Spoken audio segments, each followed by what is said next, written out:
할렐루야. 2020년 8월 23일 오순절 후 12번째 주일 예배에 참석하신 여러분 모두를 주님의 이름으로 환영하며 축복합니다. 지난 한 주간도 주님의 은혜의 날개 아래 우리 베델 한인교회 모든 교우들께서 잘 지내셨으리라고 믿습니다. 이제 거룩한 안식의 날 우리를 부르신 거룩하신 아버지 하나님 앞에 영과 진리로 예배하시겠습니다.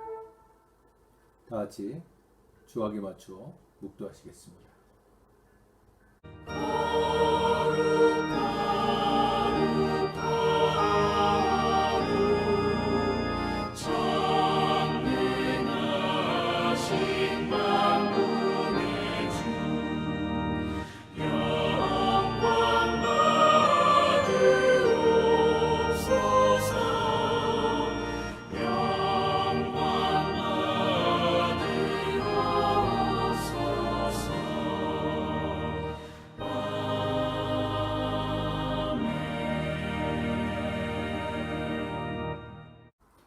내가 전심으로 주께 감사하며 신들 앞에서 주께 찬송하리이다. 내가 주의 성전을 향하여 예배하며 주의 인자하심과 선하심으로 말미암아 주의 이름에 감사하오리니 이는 주께서 주의 말씀을 주의 모든 이름보다 높게 하셨습니다. 아멘. 주님은 나의 산성이시여 피할 바위이시며 요새가 되십니다. 지난 한 주간도 저희들을 주님 품 안에 거하게 하시며 우리의 몸과 마음을 눈동자처럼 지켜주심에 감사를 드립니다. 주님께 큰 사랑을 받았던 저희들이 오늘 거룩한 주일을 지키며 삼위일체 하나님께 예배를 드립니다. 예배하는 저희들에게 다시 한번 큰 은혜를 베풀어 주셔서 진리의 말씀으로 가르쳐 주시고 주의 크신 팔 안에서 우리 영혼이 참 안식과 평안을 얻게 하여 주옵소서. 우리 입술에는 주님께 올릴 찬양이 가득 넘치게 하시고 우리 마음에는 정직한 영을 새롭게 하셔서 감사와 기쁨이 넘치는 예배를 올리게 하여 주옵소서. 감사드리며 예수님의 이름으로 기도하옵나이다. 아멘. 다 같이 일어나셔서 새 교동문 52번 시편 119편의 말씀을 교독하시겠습니다. 새 교동문 52번 시편 119편의 말씀입니다.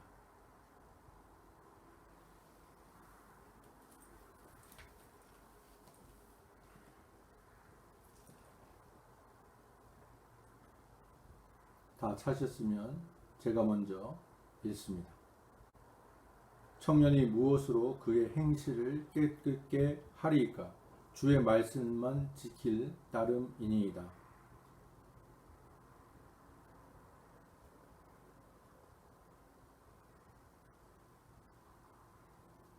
내가 주께 범죄하지 아니하려 하여 주의 말씀을 내 마음에 두었나이다.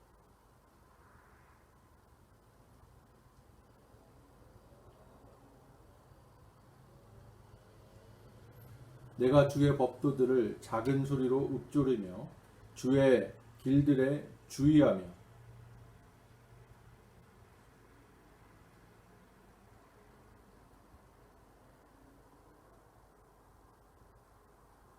주의 법이 나의 즐거움이 되지 아니하였더라면 내가 내 고난 중에 멸망하였으리이다.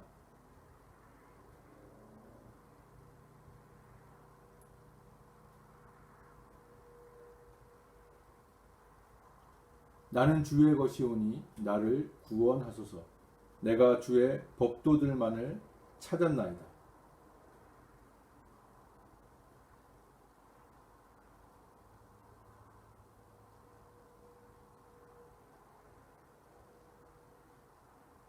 내가 보니 모든 완전한 것이 다 끝이 있어도 주의 계명들은 심히 넓으니이다.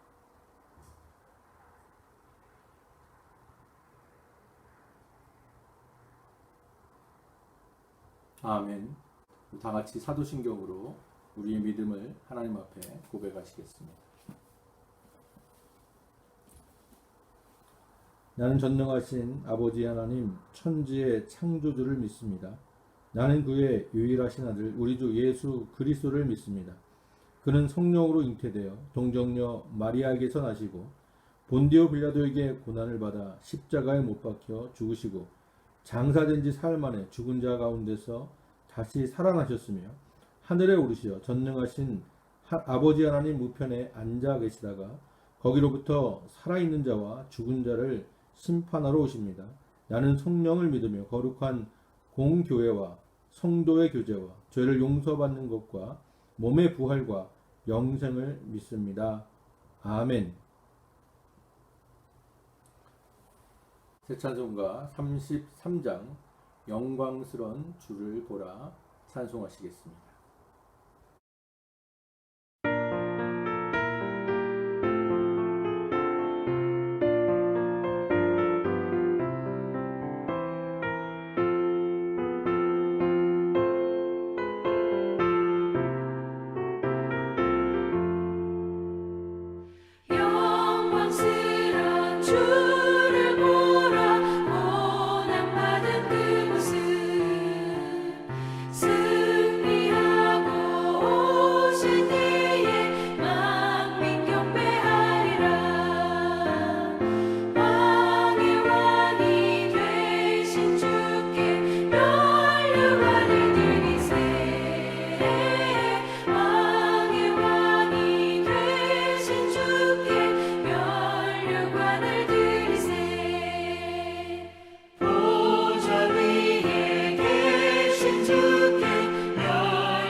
다 같이 기도하시겠습니다.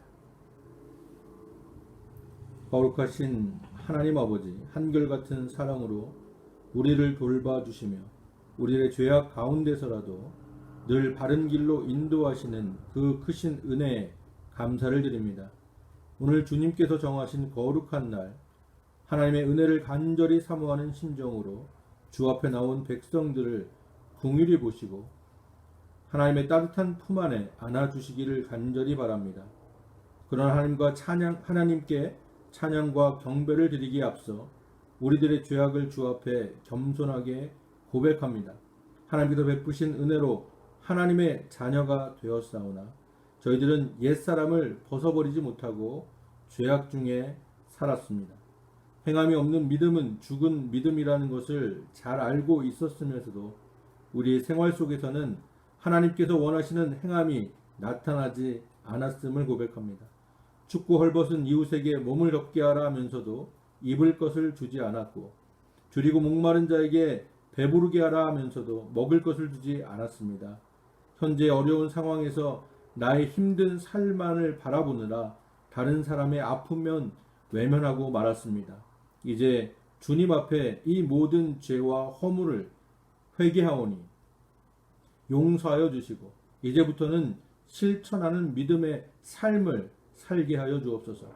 교회의 어려운 지체들을 돌아보며 환난 중에 있는 자들을 돕고 이 지역사회에 소외된 이웃과 더불어 사랑을 나누는 우리 모두와 베델 한인교회가 되게 하여 주옵소서.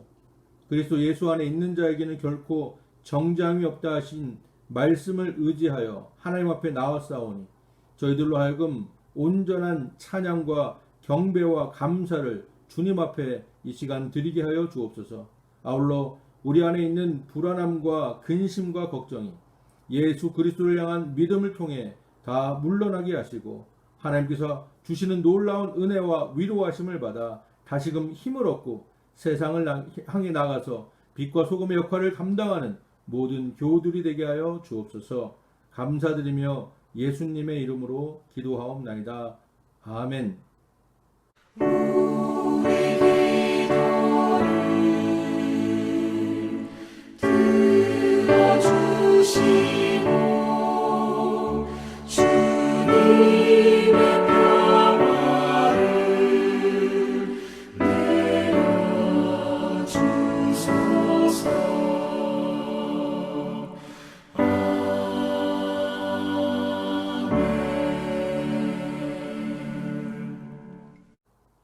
오늘 하나님께서 우리에게 주시는 말씀은 호세아서 11장 1절부터 11절까지의 말씀입니다.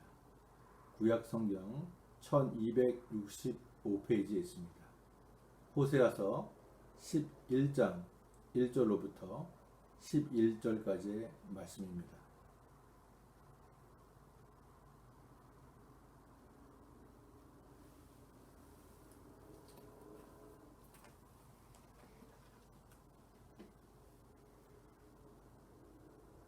호세아서 11장 1절로부터 11절까지 하나님 말씀 제가 받들어 있습니다. 하나님 말씀 들으시기 바랍니다. 이스라엘이 어렸을 때 내가 사랑하여 내 아들을 애굽에서 불러 냈거늘 선지자들이 그들을 부를수록 그들은 점점 멀리하고 바알들에게 제사하며 아루새긴 우상 앞에서 분향하였느니라. 그러나 내가 아브라함에게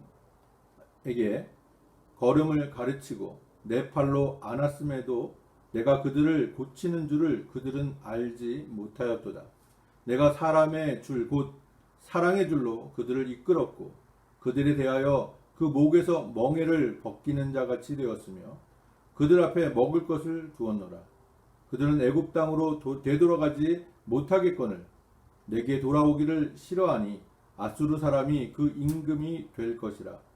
칼이 그들의 성읍들을 치며 빗장을 깨뜨려 없이 하리니 이는 그들의 계책으로 말미암음이니라. 내 백성이 끝끝내 내게서 물러가나니 비록 그들을 불러 위에 계신 이에게로 돌아오라 할지라도 일어나는 자가 하나도 없도다. 에브라임이여 내가 어찌 너를 놓겠느냐. 이스라엘이여 내가 어찌 너를 버리겠느냐. 내가 어찌 너를 아드마같이 놓겠느냐. 어찌 너를 스보임같이 두겠느냐. 내 마음이 내 속에서 돌이켜 나의 긍휼이 온전히 불붙는 듯 하도다. 내가 나의 맹렬한 진노를 나타내지 아니하며 내가 다시는 에브라임을 멸하지 아니하리니 이는 내가 하나님이요 사람이 아님이라. 내 가운데 있는 거룩한 이니 진노함으로 내게 임하지 아니하리라. 그들은 사자처럼 소리를 내시는 여호와를 따를 것이라. 여호와께서 소리를 내시면 자손들이 서쪽에서부터 떨며오되 그들은 애굽에서부터 새같이 아수르에서부터 비둘기같이 떨며오리니 내가 그들을 그들의 집에 머물게 하리라. 나 여호와의 말이니라. 아멘.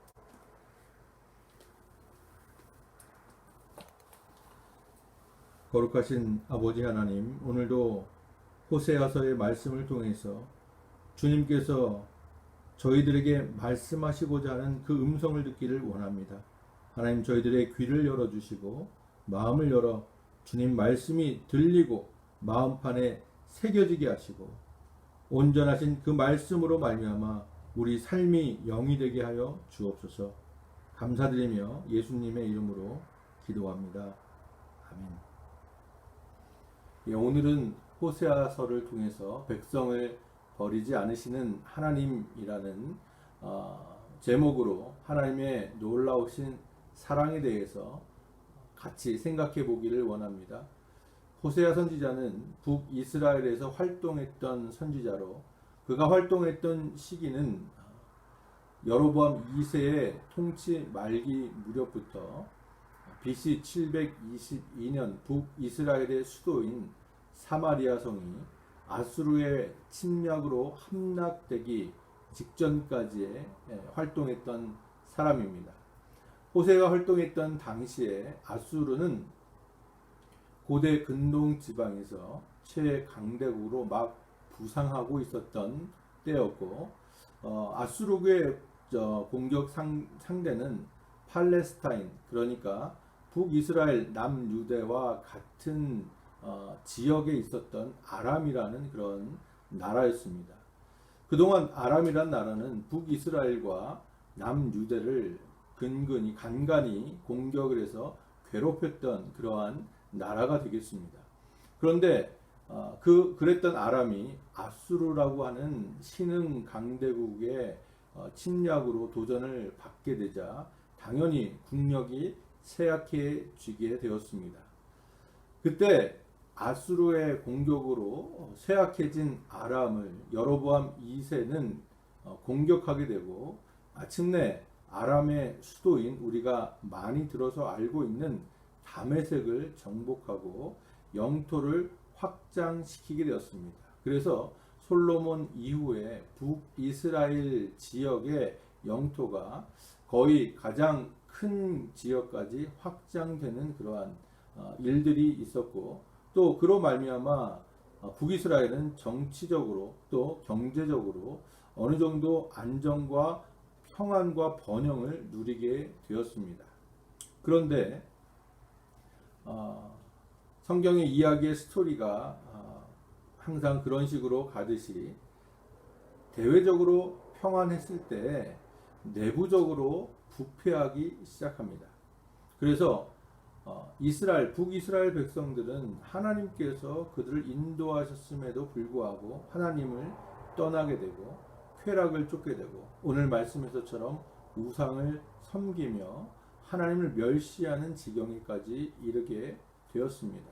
이때 호세아 선지자가 등장을 해서 다가올 하나님의 심판에 대해서 예언하기 시작합니다. 그리고 심판을 통해서 포로 생활을 하게 될 것이라는 것을 지적하며, 당연히 북이스라엘의 백성들의 죄악상, 하나님께서 떠나게 된 그런 패역한 상황들을, 또 탐욕에 물들어버린 그들의 타락해진 사회상들을 지적하게 되는 것입니다.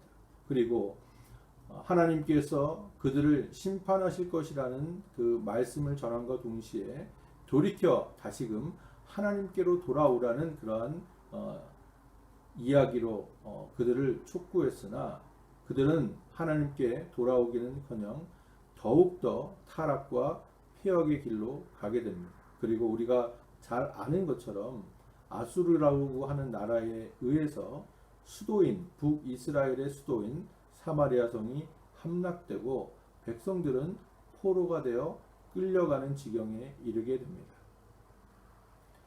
1절부터 10장까지의 호세아서의 내용들은 이러한 북이스라엘 백성들의 죄악상과 하나님께서 그들을 위해서 준비하신 심판에 대한 예언들, 또 그들이 하나님께 돌아오기를 촉구하는 것으로 이야기가 진행되면서 11장에서부터는 하나님의 절대적인 사랑에 대해서 다시금 선포하고 있습니다. 요즘 코로나 바이러스로 인한 전 세계적인 팬데믹 상황을 몇 개월 동안 지속하면서 또 언제 끝날지 모른다는 불안감 가운데 우리의 이러한 일상들이 새로운 우리의 일상이 되는 뉴 노멀의 삶을 살아가고 있는 가운데 몇몇의 교인분들 또 유튜브나 여러 가지 인터넷상의 이야기를 통해서 종말에 대해서 생각을 하고 계시는 분들이 많다는 것을 깨닫게 되었습니다. 한국과 세계의 뉴스를 요즘 접하면서 점점 기독교의 설 자리가 없다는 생각을 하게 됩니다. 또한 작금의 교회가 행하고 있는 그러한 입장들과 그들이 말과 주장들 또 어떤 사안에 대해서 결정하는 것들을 보면서 저 역시 우리 기독교계에 많은 우려가 있는 것도 사실입니다. 특히 한국의 경우에서는 지난 몇십 년간 부흥의 시대를 맞았다고 해도 과언이 아닙니다. 많은 교인 숫자를 기록하고 있는 대형 교회들이 생기게 되었고 이와 발을 맞춰서 한국에 있는 기독교인들의 숫자가 기하급수적으로 늘게 된 것도 사실입니다. 또한 많은 교회들이 자선 활동과 봉사 등을 통해서 긍정적인 사회의 순기능의 역할을 감당했던 것도 사실입니다. 그리고 무엇보다도 이러한 기독교의 폭발적인 양적인 증가와 더불어 복음이 한국뿐만이 아니라 전 세계까지 증거되는, 그래서 많은 선교사들을 배출한 그러한 선교 역사를 가진 것도 사실입니다. 그런데 이제 코로나 사태를 통해서 어떻게 보면 거품과도 같았던 또 한국 기독교계의 민낯이 드러나게 되는 게 아닌가 하는 생각을 하게 됩니다. 말씀드린 것처럼 종말 때를 생각하면서 종말의 때에 과연 믿음을 보겠느냐 하신 예수님의 말씀이 생각나게 하는 요즘이 아닌가 싶습니다. 그럴 때일수록 저 역시 제 자신을 돌아보며 더욱더 회개하고 하나님 말씀에 가까이 가야겠다는 결단을 하곤 합니다. 정말 이러한 때 우리 크리스찬들이 더욱더 하나님의 경고의 말씀과 위로의 말씀에 집중할 때가 아닌가 생각이 됩니다. 그래서 어려운 때일수록 구약의 선지서술이나 아니면 시편의 말씀, 잠언의 말씀들을 읽는 것이 더욱 도움이 된다고 생각이 되며 저도 매일 아침 시편의 말씀을 통해서 힘을 얻고 또 하나님의 위로하심과 은혜를 다시금 깨닫게 됩니다. 북이스라엘 백성들 향해서 하나님께서는 여러 번 경고의 말씀을 전하시며 우리가 아는 것처럼 그들의 회개를 촉구하시고 결과적으로 그들의 삶의 방향이 하나님께로 돌아오게 할 것을 하나님께서는 말씀하셨습니다.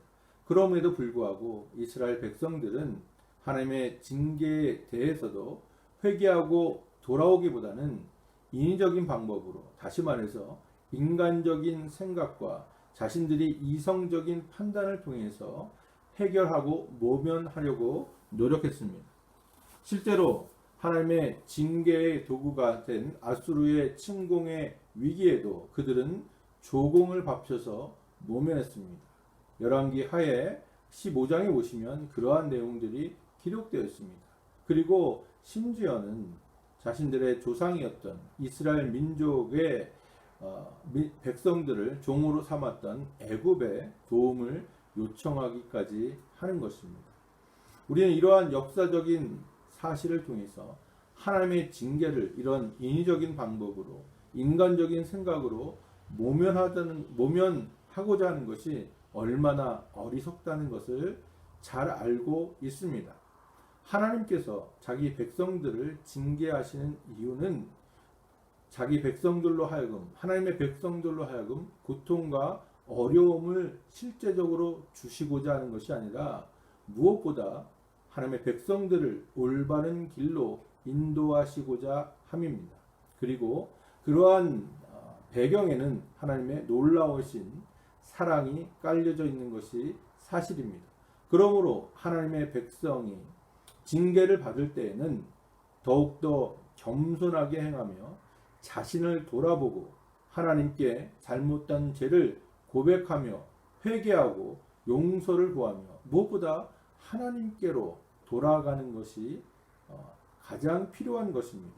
왜냐하면 하나님의 징계를 당하는 그 순간에는 비록 여러 가지 때로는 육체적으로, 정신적으로, 영적으로 고통이 오게 되지만, 그래서 괴로운 시간들을 견뎌내야 하지만 인내로서 또 겸손하게 죄를 고백하며 하나님께 돌아오며 견뎠을 때에는 하나님의 절대적인 용서와 한량 없으신 어느 누구도 생각하지도 못했던 놀라운 은혜를 우리가 받을 수 있기 때문에 그렇습니다.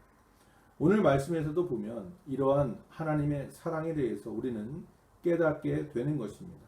본문의 내용을 살펴보면 1절부터 4절까지에서는 출애굽 이후의 역사를 배경으로 하고 있습니다. 이스라엘의 어렸을 때라는 말은 여러 가지 뜻으로 해석될 수가 있는데, 우리가 어린아이, 즉 갓난아이를 생각해 보면 그 말씀의 이 의도를 잘 이해하실 수가 있을 것입니다. 마치 갓난아이가 아무런 능력도 없이 자신의 생존의 문제를 부모에게 의존해서 또한 다른 사람에게 의존해서만 살아갈 수 있는 것처럼, 이스라엘 민족의 처음 태생 때부터 또 그들이 애굽에 종살이를 하고 출애굽하는 그 모든 순간들, 고비고비 길목마다 하나님께서 인도하시고 하나님께서 도움을 주시지 않으면 그들은 도저히 생존할 수가 없었던, 나라로서의 어떠한 국가의 면모를 도저히 갖출 수가 없었던 그러한 존재들이었습니다. 애굽에서 이스라엘 민족은 우리가 잘 아는 것처럼 아무 능력이 없는 그러한 민족, 특별히 그 애굽인들의 종살이라고 있는 민족에 불과했습니다. 그렇게 갓난아이와 같은 이스라엘의 편에서는 스스로를 구원할 수 있는, 종으로부터 해방될 수 있는 능력이 아무것도 없는 상태였습니다. 그런데 하나님께서 오늘 1절에 말씀하신 것처럼 이스라엘을 마치 자기 아들로 삼으셔서 그들을 전적으로, 정말 부모님의 한량 없는, 아니 하나님의 사랑은 감히 부모의 사랑으로도 측량할 수 없는 놀라우신 사랑으로 그들을 구원하시고 인도하여 내셨습니다. 다시 말해서 이스라엘의 역사가 하나님의 손으로부터 시작됐다고 해도 과언이 아닌 것입니다. 그러므로 이스라엘의 존재 이유는 다른 무엇이 아니라 하나님이심을 하나님께서는 이스라엘 백성들에게 다시 한번 말씀하고 계시는 것입니다. 이 얘기는 우리와도 별반 다르지 않습니다. 우리 역시 하나님께서 우리를 창조하셨다는 그 사실은 뒤로 미루더라도 우리가 하나님의 백성이 된 이유는, 우리가 하나님의 자녀가 된 결정적인 이유는, 그리고 100% 이유는 하나님 때문입니다. 하나님의 은혜로 말미암아 이스라엘 백성들과 마찬가지로 우리는 하나님의 자녀가 되었습니다. 우리 스스로를 구원할 수 있는 아무런 능력이 없었던 보잘것없는 존재였지만, 하나님의 놀라우신 은혜로 주님의 십자가의 보혈의 사랑으로 말미암아 우리는 하나님의 자녀가 되었습니다. 오늘 1절에서 말씀하셨던 것처럼 이스라엘이 어렸을 때 하는 말은, 여러분과 제가 어렸을 때 마치 아무런 스스로 구원할 수 없는 존재였을 때, 아무것도 할 수 없는 보잘것없는 존재였을 때부터, 아니 성경에 의하면 창세 때부터, 우리가 태어나기 전부터 하나님께서는 저와 여러분들을 사랑하시고 하나님의 자녀로 만들어 주셨던 것입니다. 그러므로 오늘 말씀의 1절의 말씀은 북이스라엘 백성들에게 한정된 말씀이 아니라 오늘을 살아가는 또 모든 역사의 크리스찬들에게 해당되는 하나님의 말씀인 것입니다. 그러나 본문의 2절부터 보면 그러한 하나님의 사랑과는 대조적으로 하나님을 향한 이스라엘의 교만과 불순종하는 모습들이 묘사되어 있습니다. 하나님께서 그들을 사랑으로 가르치시고 바른 길로 인도하시고, 정말 부모님이 자식의 자녀들을 안아서 키우고 그 발을 땅에 내려놓지 않게 정말 귀하게 양육하셨던 것처럼, 마찬가지로 하나님께서는 이스라엘 백성들을 친히 안으시고 바른 길로 인도하려고 하셨으나, 그럴수록 그들은 하나님을 멀리 했던 것입니다. 뿐만 아니라 3절에 보는 것처럼 지극정성으로 하나님께서는 이스라엘 백성들을 보호하시고 많은 대적들로부터, 출애굽 사건으로부터 지금까지 호세아 선지자가 예언하는 그 순간까지, 아니 그 전까지 영원히 하나님께서 이스라엘 백성들을 사랑하시고 보호하시고 인도하셨으나, 그 사랑과 은혜를 깨닫지 못하고 자기 스스로 잘나서 그런 것이냐 하나님 앞에서 교만하며 하나님을 떠나 살며 세상의 우상들을 섬기며 세상의 탐욕 가운데 물들어 살아갔다는 것입니다. 그런 이스라엘의 모습을 보신 하나님께서는 그럼에도 불구하고 그들을 끝까지 사랑하셨습니다. 4절에 보니까 오히려 하나님께서는 그런 이스라엘을 사랑의 줄로 이끄시고 그들의 목에 걸린 멍에를, 그들의 잘못함으로 인해서 그들이 갇힌 울무를 하나님께서는 친히 풀어주시고 그들에게 일용할 양식을 제공해 주셨습니다.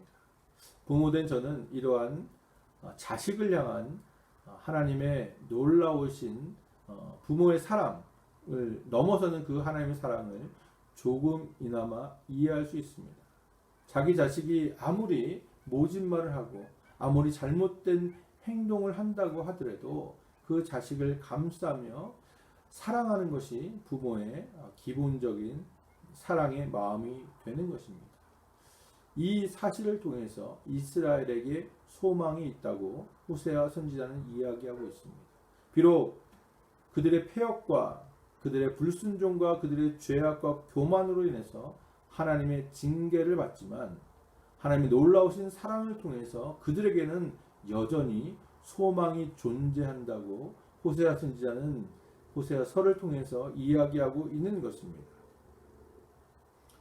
마찬가지로 이러한 하나님의 우리를 향하신 사랑 때문에 오늘날 저와 여러분에게 소망이 있는 것입니다. 말씀드린 것처럼 이러한 코로나 바이러스의 팬데믹 상황에서 누군가가 개발할 백신이 우리의 소망이 되는 것이 아니라 우리를 향하신 놀라우신 사랑으로 함께 하시는 하나님의 사랑이 우리에게 소망을 허락하는 것입니다. 그러므로 우리의 소망은 하나님께 있다는 그 말이 진리가 되는 것입니다. 우리는 이스라엘 백성들의 이러한 모습들을 보면서 무언가 우리는 다른 삶을, 최소한 그들과는 다른 삶을 산 것처럼 그렇게 생각될 수도 있지만, 실제로 우리의 모습을 되돌아보면 무엇보다 우리 내면에 추하고 더러운 죄성과 탐욕들을 우리가 직시하게 된다면 우리는 그들과 쌍둥이처럼 닮아 있다는 사실을 깨닫고 하나님 앞에 회개하게 되는 것입니다. 우리 가운데 하나님과 물질 사이에서, 또 하나님과 세상의 명예 사이에서, 하나님과 나의 탐욕과 욕망 가운데 하나를 선택하는 그러한 수많은 결정들을 지나오며 살았을 텐데, 그 가운데 우리가 100% 하나님을 선택했을까요? 우리 자신을 돌아보면 정말로 우리가 마음에 손을 얹고 정직하게 하나님 앞에 선다면 우리는 정말 1%도 되지 않는 그러한 하나님을 선택하는 것이 1%도 되지 않은 삶을 살았을 것입니다. 말씀드린 것처럼 오늘 본문의 호세아 선지자가 이야기하고 있는 이스라엘 백성들의 삶과 조금도 다름이 없는 삶을 사는 것이 우리의 모습입니다. 우리의 살아온 삶의 역사가 우리의 이러한 죄성들과 우리의 죄악들을, 우리의 허물들을 증거해주고 있습니다. 누군가가 얘기했던 것처럼 우리가 하나님의 백보자 심판대 앞에 선다면 그동안 우리가 살아왔던 삶의 모든 순간들이 마치 비디오 테이프를 틀어놓은 것처럼 우리 앞에 파노라마처럼 지나간다고 할 텐데, 만약 우리가 정말로 하나님 앞에서 우리의 모든 생각들과 우리의 모든 행동들, 행위들, 말과 행실들을 보게 된다면 우리는 부끄러워서 감히 하나님 앞에 서지도 못할 그런 존재가 아니겠습니까? 그렇기 때문에 우리는 어느 누구도 하나님 앞에 변명할 수가 없는 것입니다. 이 정도 깨달았으면 이제는 하나님 앞에서 온전한 삶을 살 수 있겠다고 스스로를 생각하실 수도 있습니다. 그렇잖아요. 내가 이제 깨달았으니까, 지금까지는 몰랐는데 이제는 알았으니, 내가 얼마나 죄인이고 하나님의 사랑이 얼마나 큰 것을 알았으니 이제부터는 정말 하나님 앞에 온전한 삶을 살 수 있겠다라고 생각하시는 분도 있을 것입니다. 일견 오르신 말씀입니다. 우리가 결단하고 하나님 앞에 말씀에 순종하는 삶을 살기로 다짐하며 살아가는 것은 매일매일 시간마다 해도 충분하지 않습니다. 그럼에도 불구하고 우리 앞에 놓인 진실은 우리는 그러한 삶을 살 수가 없다는 것입니다. 하나님의 도우심이 없으면, 하나님께서 우리의 생각과 마음을 지켜주시지 않으면 우리 스스로 그런 것을 행할 수 있는 능력이 아무것도 없습니다. 그러므로 우리가 고백하기를 우리가 살아가는 그 순간순간의 삶이 하나님의 은혜라고 고백하는 것입니다. 우리가 하나님께 가까이 가면 갈수록, 하나님을 알면 알수록, 말씀에 접하면 접할수록 은혜 아니면 우리가 아무것도 아니라는 것을 깨닫게 되는 것입니다. 그래서 하나님의 은혜를 간구하는 것입니다. 역시 오늘 말씀에서도 5절부터의 말씀은 이러한 우리의 나 스스로 무언가 결단과 다짐을 통해서 하나님 앞에 온전한 삶을 살 수 있겠다고 하는 그러한 막연한 기대를 깨어버리고 있습니다. 세상을 의지하는 것이 얼마나 어리석은 것인지 이스라엘 백성들은 시마다 때마다 깨달았습니다. 그들의 나라의 흥망성쇠를 주관하시는 분이 하나님이시라는 것을 그들은 너무나도 잘 알고 있었습니다. 그러면 우리가 생각하기에 나라의 국가적인 위기가 왔을 때 누구를 찾아야 됩니까? 하나님을 당연히 찾아가야 되지 않습니까? 그들의 역사로부터 배운 경험과 지혜가 그것을 지적하고 그것을 가르쳐주고 그것을 향해서 나아가고 있는데, 그럼에도 불구하고 그것을 깨달은 이스라엘 백성들은 누구를 찾습니까? 바로 세상을 의지했습니다. 5절과 6절에 기록된 말씀은 당시의 이스라엘이 정말로 정치적으로 더 이상 헤어날 수 없는 그러한 자신만의 수렁덩이에 빠져 들어가고 있다는 사실을 우리에게 보여주고 있는 것입니다. 애굽의 도움을 구하려 다시 가지 못할 만큼 그동안 그렇게 절망적인 상황이 있었습니다. 애굽에 정말 얼마나 자기를 종살이했던 애굽의 도움을 구하는 것이 얼마나 수치스러운 일입니까?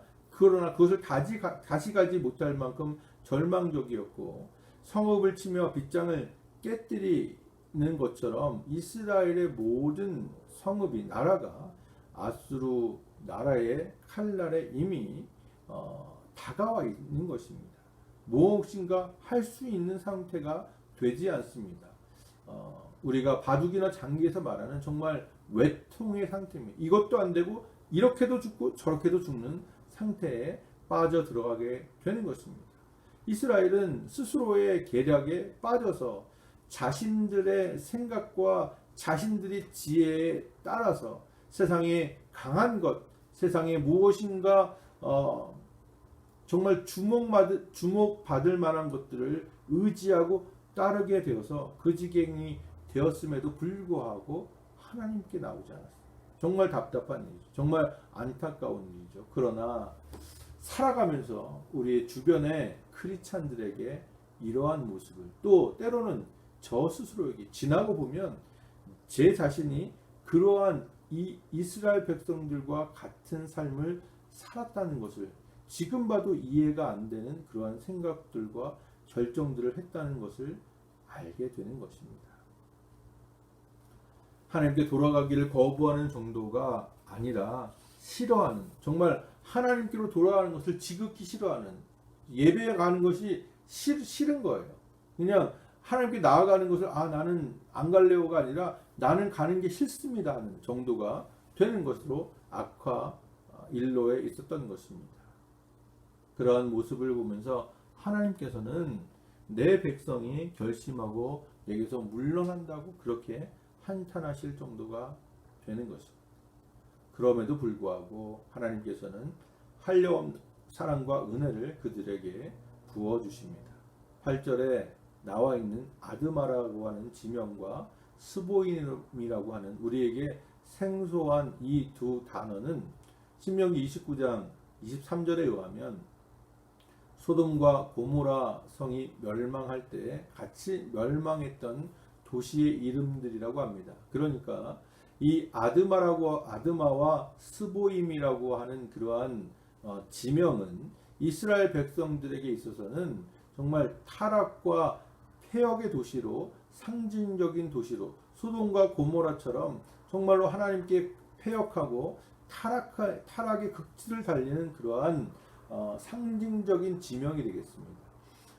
그 지명처럼, 도시처럼 이스라엘 백성들의 그러한 죄성과 타락이 그 도시와 일리를 다툴, 정말 그들보다 조금 더 낫지 아니하는 그런 삶을 살고 있지만 하나님께서는 그들을 멸망 가운데 놓아두지 않으시겠다는 것입니다. 내가 어찌 아드마와 스보임처럼 너희들 놔두겠느냐. 그러니까 아드마와 스보임의 죄악보다 너희들이 덜 죄를 저질렀으니까 내가 그렇게 멸망시키지는 않겠다는 그 말씀이 아니라 문맥을 잘 읽어보시면 오히려 북이스라엘이 행했던 폐악과 타락상이 그들을 넘어서는 지경입니다. 그러나 그들은 멸망을 당했지만 너희들은 그렇게 내버려 두지 않겠다는 하나님의 사랑을 말씀하고 있는 것입니다. 하나님께서 정말로 인간의 죄와 그 경중에 따라서 하나님의 심판이 이루어지는 것이라면 그들은 소돔과 고모라처럼 멸망을 당해야 마땅할 것입니다. 그럼에도 불구하고 하나님께서는 1절에 말씀하신 것처럼 내 아들이니까, 내가 진심으로 사랑하는 내 자녀니까 그렇게 놔두시지 않습니다. 하나님께서는 스스로 그것을 이렇게 표현하시는데 긍휼이 온전히 불붙기 때문이다. 내가 너희를 향한 사랑이 정말 내 마음 가운데 사무치기 때문에, 마치 정말 부모가 자식을 향하는, 자식에게 비록 자식이 부모를 향해서 비록 칼을 들고 자기를 찔러 죽인다 할지라도 부모는 자식의 손이 다칠까봐 걱정하는 거예요. 그렇잖아요. 그렇게 폐역한 부모에게 거역함을 넘어서서 부모를 욕되게 하고 부모의 생명을 가져가는 그러한 폐역한 자식을 보면서도 부모는 그 자식을 미워하고 그 자식에 대해서 분노하기보다는 오히려 그 자식이 나를 찌르는 그 칼에 자식의 손이 상할까를 걱정하는 그 부모의 마음처럼 하나님께서는 비록 이스라엘 백성들이 하나님을 향해서 폐역하고 하나님께서 그렇게 간절히 애타게 나에게로 돌아오라고 말씀하셨지만 그 말씀을 외면하고 오히려 하나님께 향하는 것을 싫어하는 이스라엘 백성들을 자식으로, 자녀로 사랑하시고 그들에게 오히려 긍휼이 마음속에 불붙는 것 같다고 그렇게 표현하고 있는 것입니다. 인간인 우리로서는 하나님의 이 사랑을 도저히 이해할 수가 없습니다. 어떻게 그럴 수가 있을까? 그러나 9절 하반부에서 그 이유를 우리에게 설명해 주십니다. 이는 내가 사람이 아니요 하나님임이라. 나는 내 가운데 거하는 거룩한 자니 진노함으로 내게 임하지 아니하리라. 어떻게 그럴 수 있을까? 이 질문에 대한 대답은 하나님이십니다. 이거보다 더 완벽한 대답이 어디 있겠습니까? 그렇잖아요. 사람이 아니고 하나님 거룩한 분이시고 사랑이 한량이 없으신 분이시기 때문에 그렇게 되는 것입니다. 여기에 우리의 소망이 있는 것입니다. 앞에서 말씀드렸던 그 소망이 여기에도 있는 것이죠. 이러한 사실이 하나님께서 사랑이시기 때문에 그 사랑이 한량이 없으시기 때문에 우리에게 소망이 있는 것입니다. 우리 속에 불쑥 나타나는 악한 본성이 있지 않습니까? 정말로 하나님께 나아가기 싫어하는 마음이 있잖아요. 여러분들 마음에 가슴에 손을 얹고 한번 지난 날들을 돌이켜 보세요. 하나님께 언제나 나갈 때 기쁘셨습니까? 언제나 하나님께 기도할 때 정말로 말씀하신 것처럼 하나님을 향한 그 사랑이 불붙는 탓에서 나갔습니까? 때로는 의무감으로 나갔어요. 하나님께 기도해야 되니까, 하나님 말씀을 읽어야 되니까 나갈 때도 있었고 정말 싫을 때도 있었잖아요. 아예 작정을 하고서 가능한 대로 멀리 떠나 살라고 교회도 안 나가고 교회 사람들과도 멀리했던 그런 시기가 있었잖아요. 우리 가운데 악한 생각들이 끊임없이 솟아올 때가 있었지 않습니까? 우리 스스로 생각해도 정말 부끄럽기 짝이 없는 우리의 삶의 모습이지 않습니까? 그럴 때 하나님 앞에 정말로 용서해 주십시오라고 한 번만 더 용서해 주십시오라고 기도하는 것조차도 스스로 정말 양심이 있다면 부끄러울 그러한 지경이에요. 그렇게 기도조차 드릴 낯이 없어요. 이러한 나 자신이 이런 나도 하나님께서 구원을 해주시나? 이렇게 형편없는 인간 어떻게 하나님께서 구원해 주시나 하는 생각도 하게 될 때가 있지 않습니까? 그렇지만 우리 스스로 이것도 생각하고 이럴 거라고 생각하고 스스로 계산하는 모든 가능성, 정말 이건 안 될 거라고 하는 그 가능성이 없어지는, 나는 정말 이제 도움받을 수가 없어 하는 그 시점에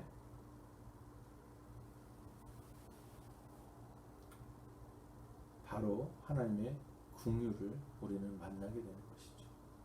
코로나 바이러스의 상황도 마찬가지. 정말 우리는 이제 아무것도 할 게 없구나. 우리 힘으로 할 것은 다 아무것도 없다. 더군다나 코로나 바이러스까지 왔으니 이거 어떻게 할까 하는 그 시점에 내가 갖고 있는 것들 다 내려놓고 하나님 앞에 두 손 들 때 하나님의 긍휼하심이 시작되는 거죠. 여러분 그것을 경험하시지 않습니까? 그래서 하나님께서는 탕자의 비유에 나와 있는 아버지의 모습으로 우리를 늘 기다리시며 돌아오는 우리를 사랑으로 감싸 안으시고 우리 가장 좋은 것으로 입히시며 먹이시며 우리를 가장 좋은 자리로 올려주십니다. 그래서 내가 어찌 너희들을 버리겠느냐? 내가 어찌 너희들을 아드마와 스보임같이 멸망시키겠느냐? 라고 말씀하시고, 왜냐하면 나는 하나님이고 너희는 내가 사랑하는 자녀이기 때문이라고 말씀하고 있습니다. 여기에 우리가 늘상 말하는 하나님의 은혜가 있음을 깨닫습니다. 하나님의 은혜는요 다른 것이 아닙니다.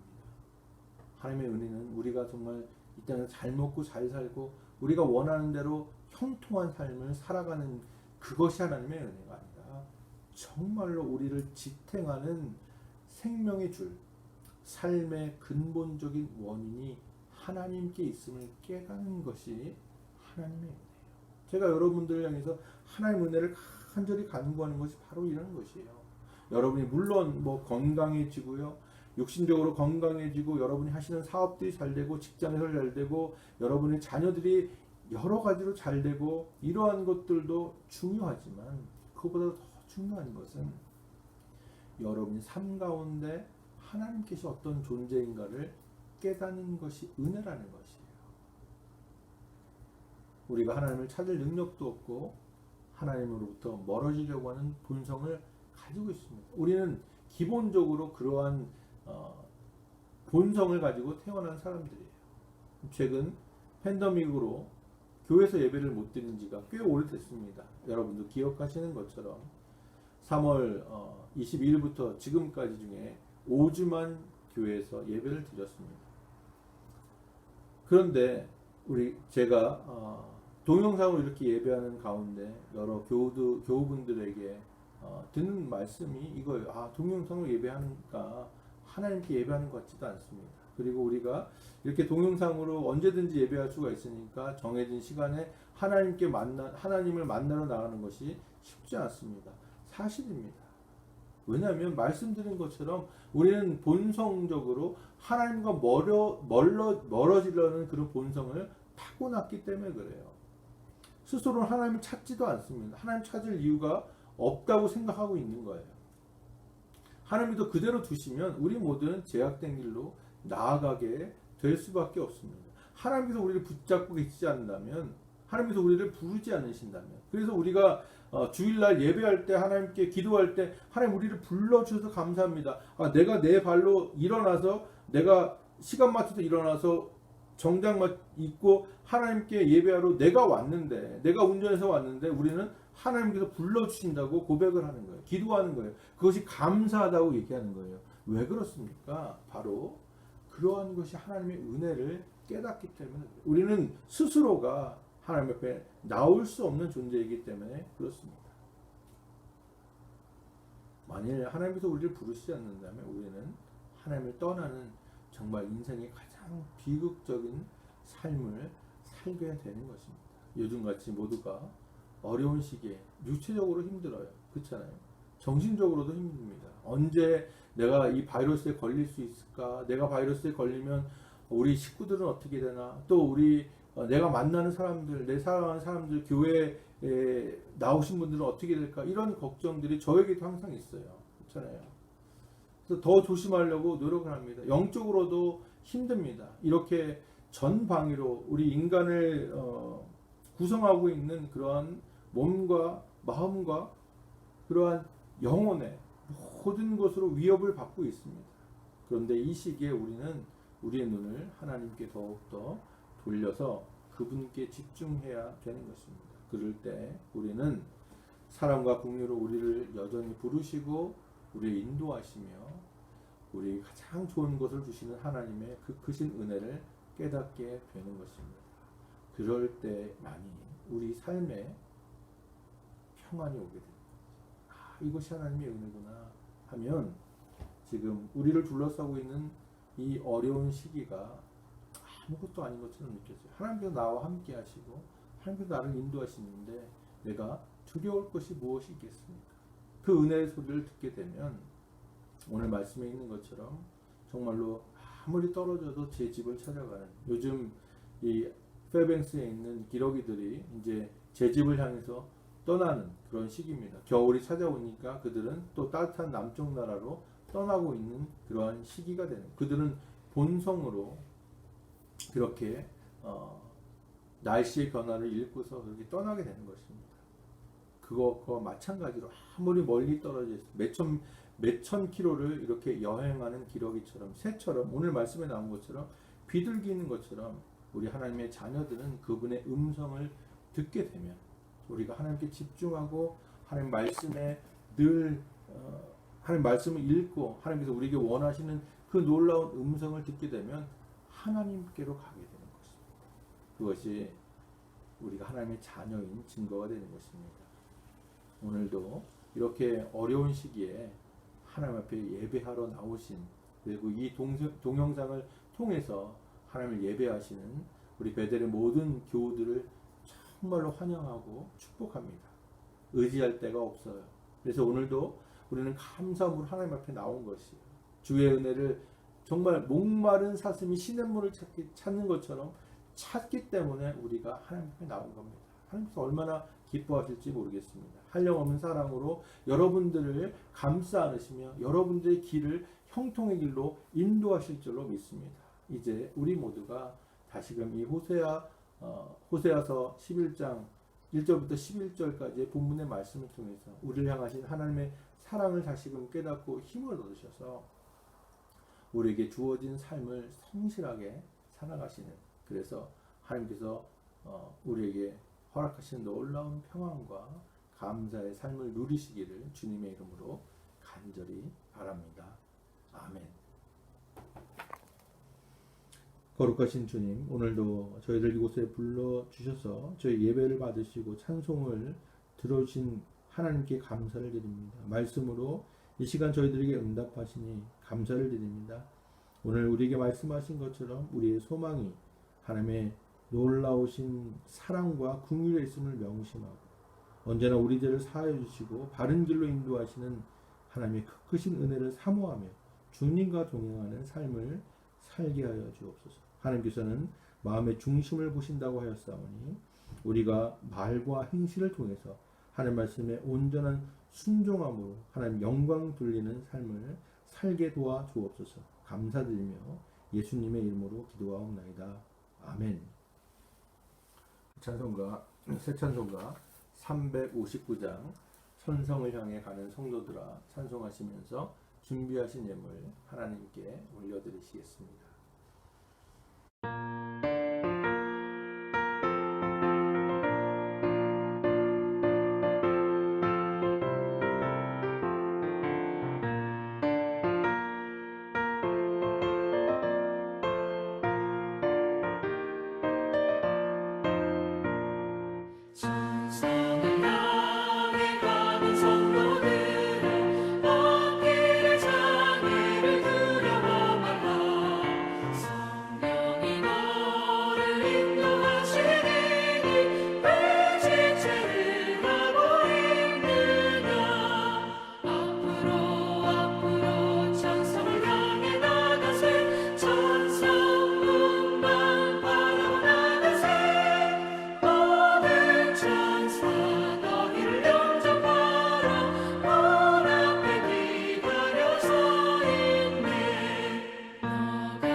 기도하시겠습니다. 전심으로 주를 찾는 자에게 나타나 보이시겠다고 약속하신 신실하신 주님, 오늘도 거룩하신 하나님께 찬양과 감사 예배를 드리며 이 시간에 저희들의 하나님을 향한 정성과 사랑을 올려드립니다. 하나님께서 우리의 모든 생각을 감찰하시며 머리털까지 세신 분이시오니 하나님께 올리는 이 예물을 하나님 받아주시며 무엇보다 우리의 마음을 하나님 살피시고 각 가정과 손길 가운데 하나님의 풍성한 은혜로 채워 주옵소서.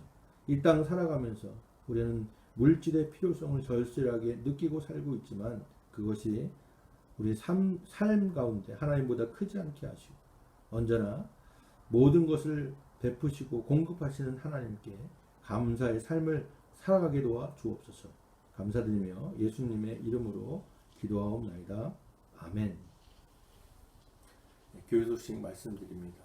오순절 후 12번째 주일 예배 참석하신 여러분 모두를 주님의 이름으로 다시 한번 환영하며 축복합니다. 우리 지연자매 한국 여행 중입니다. 여러분 계속해서 위에서 기도해 주시고 우리 김재학 집사님 가정 위에서 계속 기도해 주시기 바랍니다. 동영상을 통해서 계속 하나님께 예배하고 있습니다. 좀 여러 가지로 불편하고 어렵으시지만 우리가 하나님께 예배하는 것이 우리의 마땅히 해야 될 일임을 명심하시고, 또 무엇보다 하나님의 은혜를 간절히 사모하면서 예배의 기쁨으로 참여하시고 감사함으로 하나님께 예배하시는 모든 교우들 되시기를 바랍니다. 9월 첫째 주일 9월 6일입니다. 첫째 주일부터 교회에서의 예배가 재개될 예정입니다. 이를 위해서 여러분 기도해 주시기 바랍니다. 계속 제가 알래스카와 페어뱅스 지역의 코로나 바이러스 확진자 상황들을 매일매일 체크하며 추이를 살펴보고 있지만 아직까지는 확연하게 추이가 줄어들었다 하는 그러한 기록상의 수치는 보이고 있지 않습니다. 그럼에도 불구하고 9월 첫째 주부터 교회에서 예배를 하기로 기도하며 그렇게 결정했습니다. 여러분들도 계속 기도해 주시고요. 예배를 시작해도 우리 베델 한인교회 지체들 사이에서 아무런 문제가 발생하지 않도록 여러분 기도해 주시기 바랍니다. 아울러 교회 건물에서는 지금 새로운 파란 색깔로 페인트 작업과 또 내부에 있는 그 창문을 교체하는 작업들을 진행하고 있습니다.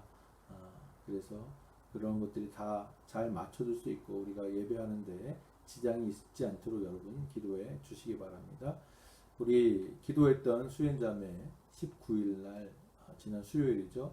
예배를 허리 수술을 재수술을 무사히 마쳤습니다. 그리고 원래는 일주일 정도 앵커리지 병원에서 입원하고 이렇게 회복하고 내려올 예정이었는데 지금 아마 병상이 그렇게 넉넉치 않은 상황인 것 같습니다. 그래서 의사의 그런 동의하에 또 허락하에 그렇게 퇴원을 하게 됐습니다. 그래서 어저께죠.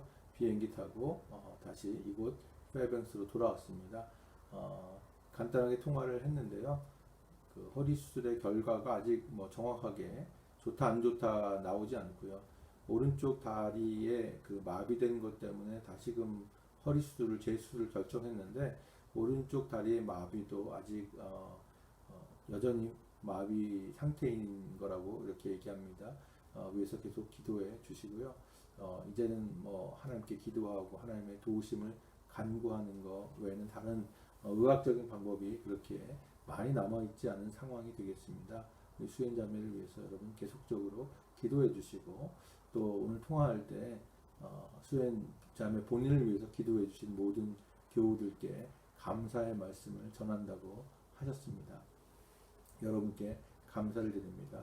여러 가지 기도의 요청들이 있습니다. 여러분 우리가 계속적으로 기도하는 것 외에 또 한국의 코로나 바이러스 상황이 또 제2차 유행이 이렇게 시작된 것 같다고 이렇게 뉴스에서 전하고 있습니다. 한국의 상황을 위해서 기도해 주시고 또 한국의 이러한 추이가 미국에서도 그대로 나타날 것으로 생각이 됩니다. 아무래도 지금 미국에도 많은 대학교가 오픈 캠퍼스를 한 상태이고 또 초등학교, 중고등학교도 지역에 따라서 이렇게 학교를 오픈한 곳이 있는 것 같습니다. 그래서 다시금 코로나 바이러스가 재확산되는 그러한 계기가 될 것도 같습니다. 위에서 여러분 계속적으로 기도해 주시기 바랍니다. 외에 또 우리 연세 드신 장로님, 권사님, 집사님, 또 우리 성도님 위해서 기도해 주시고요. 또 우리 어린 자녀들 위해서 여러분 기도해 주시기 바랍니다. 다른 말씀 없으시면 찬송가 54장 찬송하시고 기도하시고 축도하심으로 예배를 마치도록 하겠습니다.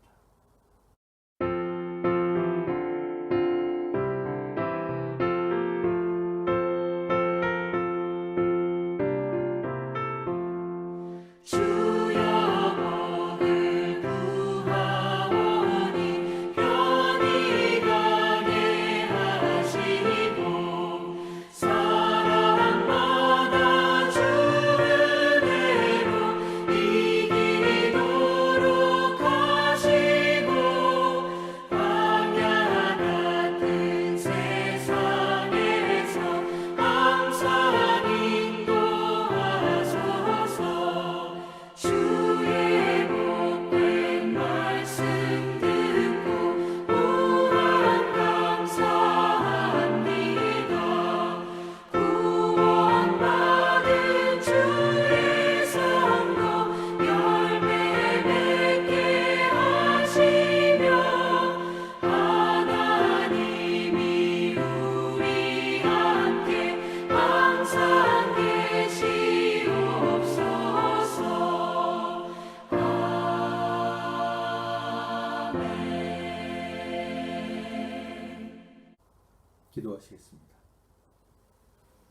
거룩하신 아버지 하나님, 오늘도 예배 가운데 임재하셔서 저들의 찬양을 받으시고 기도를 들어주시고 말씀으로 하나님 원하시는 뜻을 우리에게 가르쳐 주시니 감사를 드립니다. 인생의 환난 중에 만날 도움이 되시는 우리 주님, 우리의 모든 어려움과 괴로움을 주님께서는 아시오니 각 가정마다 주님께 간절히 간구하는 그 기도의 음성을 하나님께서 들어 응답하여 주시옵고, 하나님의 크신 도움이 각 가정마다 있기를 간절히 바랍니다. 허락하신 귀한 찬들을 축복하여 주시되 주님의 강한 손으로 붙들어 주시고 이 어려운 시기에 코로나 바이러스에 걸리지 않도록 도와 주옵소서. 육신의 약함으로 눈물로 기도하는 그런 가정들이 있습니다. 하나님, 그 가정의 눈물을 외면치 마시고 하나님의 치료의 여호와 라파의 능력을 베풀어 주셔서 간구하는 모든 문제가 해결되는 역사가 있게 하여 주옵소서. 특별히 여러 번의 허리수를 감당한 수행자매를 하나님의 은혜의 장중에 붙들어 주셔서 이번에는 수술 결과가 좋게 하시고 잘 회복되어서 마비되었던 오른쪽 다리의 신경이 되돌아오게 하여 주옵소서. 세우신 제단을 하나님의 거룩하심으로 채워주시고 늘 주님의 말씀이 흥왕하며 하나님을 향한 찬양이 넘쳐나며 또 주님의 놀라우신 사랑이 넘쳐나는 귀한 구원의 방주의 역할을 감당하게 하여 주옵소서. 이제 9월 첫째 주일부터 다시금 교회에서의 예배가 시작되기를 원합니다. 하나님께서 그 모든 상황들을 주관하시고 인도하여 주셔서 교회에서 예배가 아무런 문제 없이 잘 진행되게 하시고 많은 교우들이 와서 하나님께 감사함으로 예배하는 날이 시작될 수 있도록 인도하여 주옵소서. 모든 보이로 베델의 권속들이 영과 육의 성장이 되는 기간이 되게 하시고 어려울 때일수록 더욱더 주님을 바라보는 믿음이 자라나는 귀한 역사가 있게 하여 주옵소서. 각 가정마다 코로나 바이러스의 위험으로부터 지켜주시고 어린 자녀로부터 노년에 이르기까지 하나님의 구원의 날개 아래 보호하여 주옵소서. 이제는 우리 주 예수 그리스도의 귀한 은혜와 하나님 우리 아버지의 놀라우신 사랑과 성령님의 인도하심이 우리의 소망이 오직 놀라우신 하나님의 사랑 안에만 있음을 고백하며 더욱더 하나님께 집중하며 하나님 말씀에 순종하기로 다짐하며 이 굴러나가는 모든 성도님들과 그들의 가정과 하시는 일들 위에 또한 세우신 이 제단 위에 지금부터 영원까지 함께 하시기를 간절히 축원하옵나이다. 아멘. 주 나를 지키시고 그 얼굴을 내게 돌리시어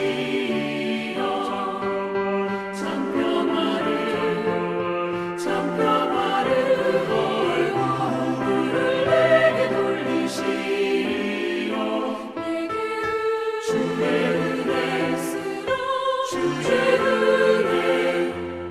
그 크신 은혜 내게 있으시라.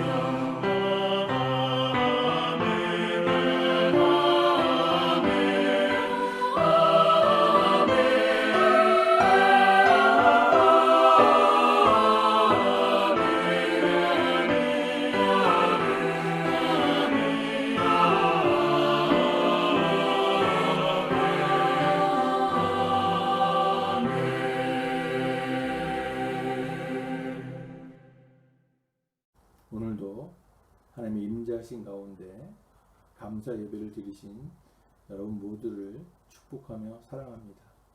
하나님께서 우리에게 또 베푸실 다음 한 주간의 삶도 우리 주님과 동행하며 늘 주님 말씀에 순종하는 삶으로 하나님께 영광 돌리시며 주님께서 예비하신 놀라운 축복을 모두 다 경험하시는 귀한 성도님의 삶이 되시기를 주님의 이름으로 간절히